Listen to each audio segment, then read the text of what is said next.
tous, bienvenue. Vous regardez i24 News, c'est l'heure de votre journal du foot. Avec moi depuis Cognac, j'ai notre expert Emmanuel Petit. Emmanuel, bonjour.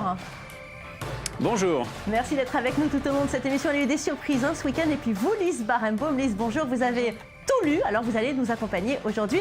On est parti pour un programme 100% Allons-nous, alors surtout restez avec nous.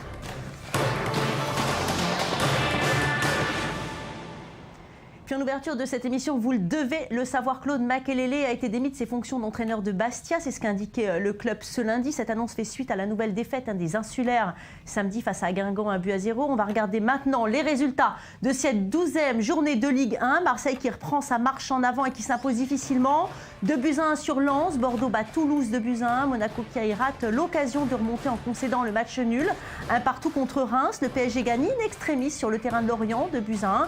Lille et Saint-Etienne repartent sur un score nul, 1-1, enfin bonne opération du week-end. C'est la victoire de Lyon qui confirme sa 3e position au classement. Marseille reprend des couleurs après 2 défaites consécutives, une contre Lyon et l'autre contre Rennes en Coupe de la Ligue. Mais la victoire n'a pas été facile contre Lens, un succès 2-1 qui permet aux Phocéens de prendre l'air à l'approche du Classico contre le Paris Saint-Germain. Alors que l'on atteint le premier tiers du championnat en France, quelles sont les chances de Marseille de détrôner le Paris Saint-Germain et de remporter la Ligue 1 ? Bien, c'est le reportage de Samuel Calvo. On regarde le sujet, Manu Petit, puis on en parle tout de suite après, ok ? L'Olympique de Marseille est explosif pour cette saison 2014-2015. Premier du classement de la Ligue 1, les Marseillais s'imposent en leader incontestable pour le moment. Pas être trop présomptueux parce que la saison est longue, mais en tout cas en termes de capacité, en termes d'effectifs, je pense qu'on a vraiment de quoi créer une surprise. Maintenant, les capacités physiques on les a, mais maintenant c'est mentalement, est-ce qu'on aura la force morale pour tenir jusqu'au bout et pas justement se laisser perturber par que ce soit les médias, l'entourage. Après 10 journées de championnat et donc avant sa défaite contre Lyon, l'OM comptait 25 points. Jamais un club qui possédait autant de points à ce stade de la compétition n'a échoué dans la conquête du titre de champion de France. Du côté des joueurs, après 11 journées, André-Pierre Gignac a déjà marqué 10 buts. Pour la saison 2007-2008, Benzema avait inscrit 11 buts pour la 11e journée, alors que Ibrahimovic, en 2012-2013, en avait inscrit 10.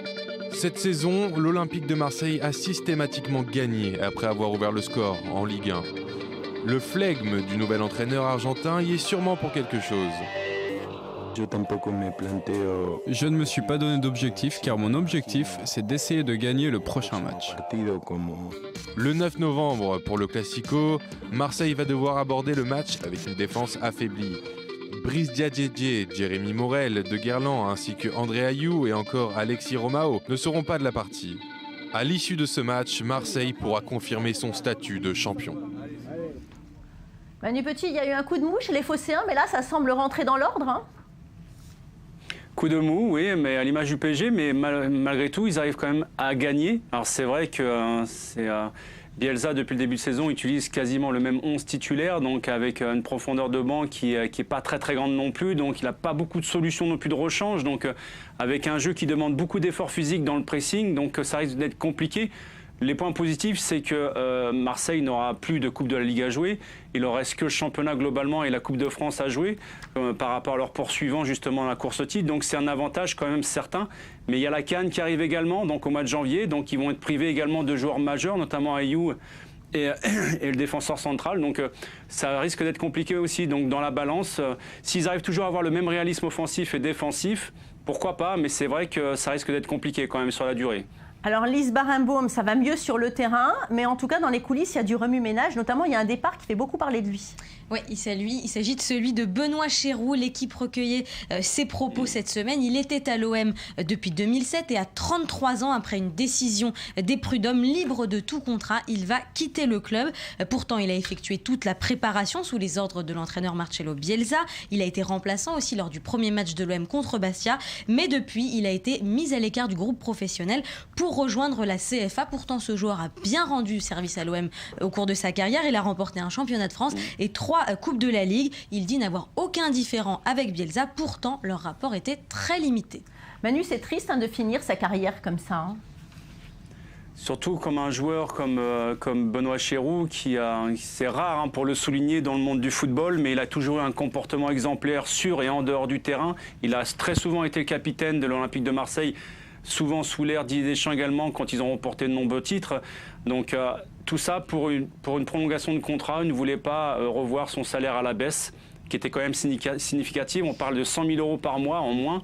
Donc c'est pas rien non plus dans un contrat d'un joueur, notamment en fin de carrière comme ça. Donc c'est vrai qu'on aurait pu espérer une sortie plus classe, mais le foot est ainsi fait malheureusement. Alors Lise Barenbaum, autre polémique qui concerne Gignac. Si sur le terrain il est irréprochable, dans les vestiaires c'est autre chose.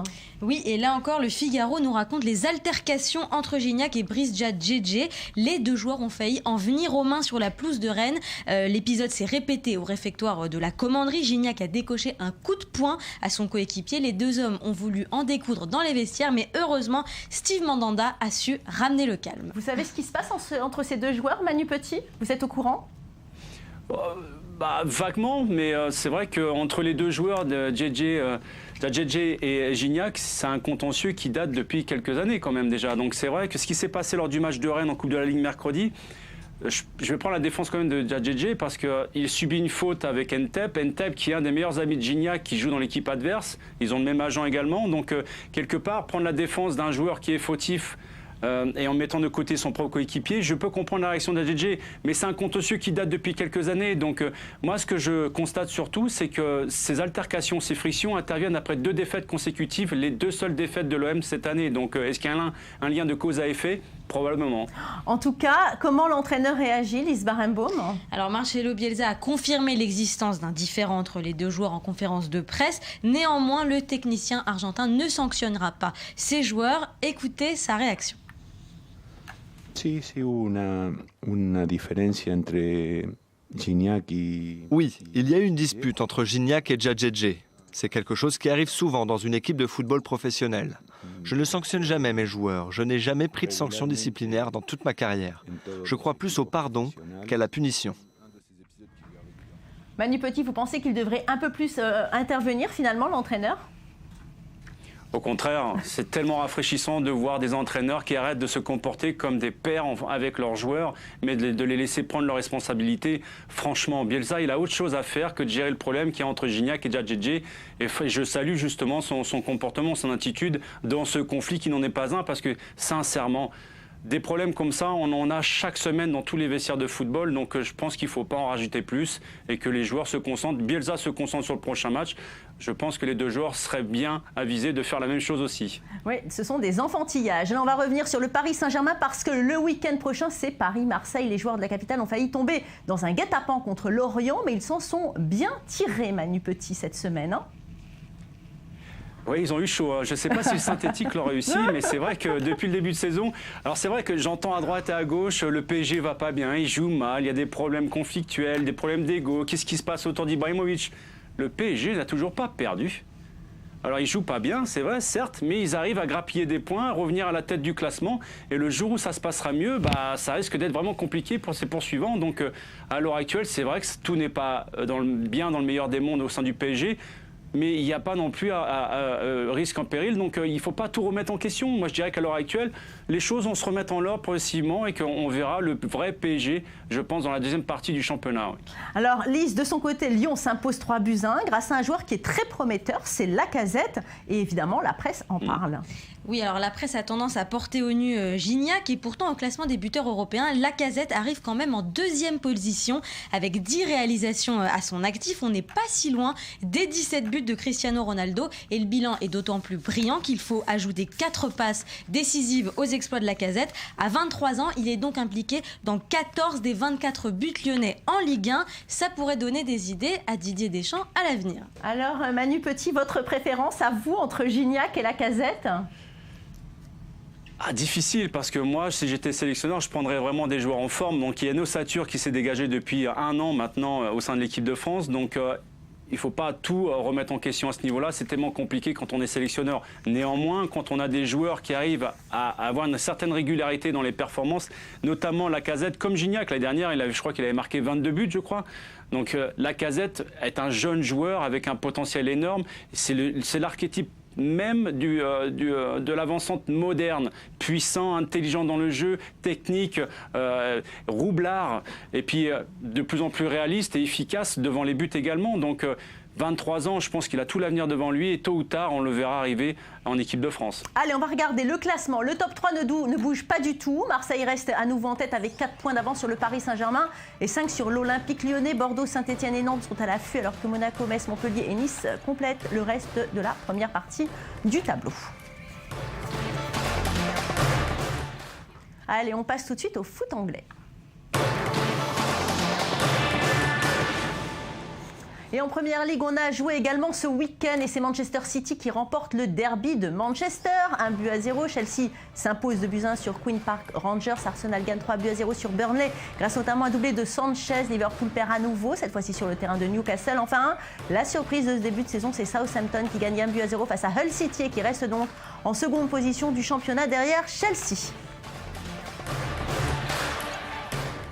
Alors la rencontre de ce week-end, Manu Petit, c'est évidemment le derby de Manchester. Alors on attendait beaucoup d'United après le bon match nul obtenu contre Chelsea. Puis finalement les Reds Devils sont retombés dans leur travers. Ils n'y arrivent pas du tout, Van Gaal.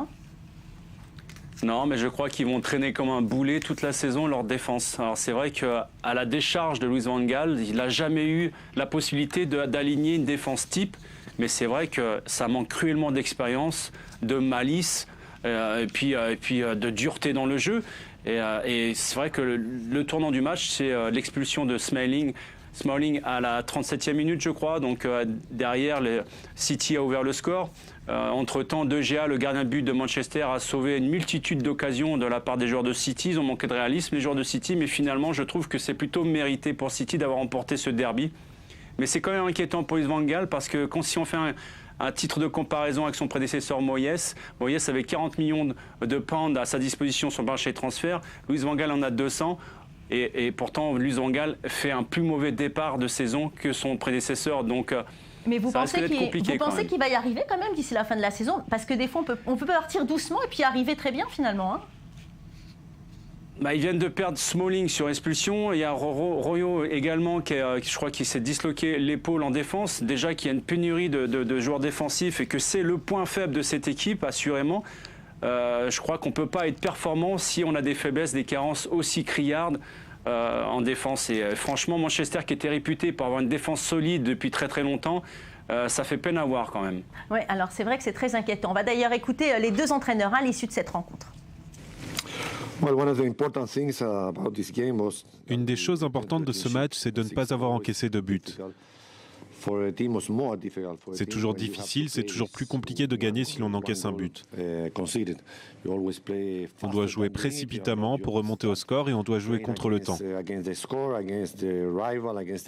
Donc c'est très important de ne pas encaisser de but jusqu'à ce que l'on puisse marquer nous-mêmes.